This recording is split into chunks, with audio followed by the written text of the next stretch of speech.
You can imagine my shock today when I was studying what it would cost to be in the top 3 or 4 in a certain area around the Dallas, Texas area for AC repair.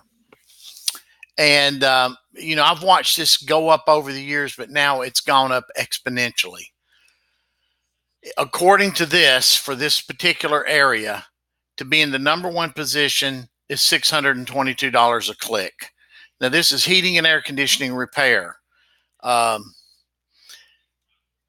be in the second position, $192, $1 a click, excuse me, $142 a click in the third, $112, $79, and $60. In fact, that is exactly where my client was at. I bid in the $60 range and get no hits at all. Well, of course, it's heating and air conditioning seasons for essentially over, but still,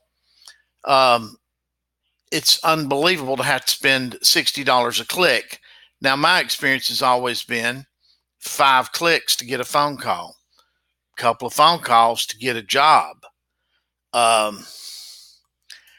Wow, that can add up real quick. So if you're in the $112, you've got $550 into getting the phone call.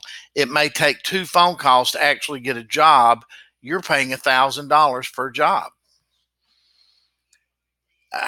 Google has ruined pay-per-click. There is no way this model can continue.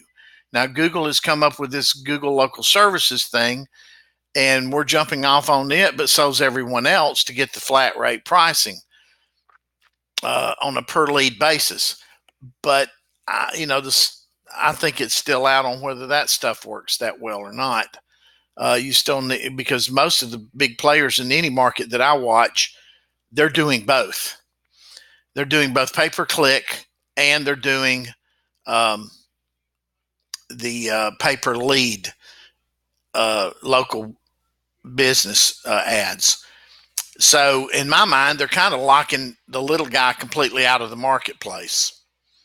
I have no idea whether that's a violation of any kind of fair trade things or what, but it's getting to where I don't see how people without big budgets and can ever even advertise in their own zip code anymore. So if you're having a hard time running your pay-per-click campaign for heating and air conditioning in large metropolitan areas, your concerns are justified. And I can't quite say I know what the answer is. So therefore, I'm going to leave the comments open on this, and I hope someone far smarter than me will pipe in and kind of give us an idea about what to do. Thank you for listening to this little rant, and I hope it helps someone.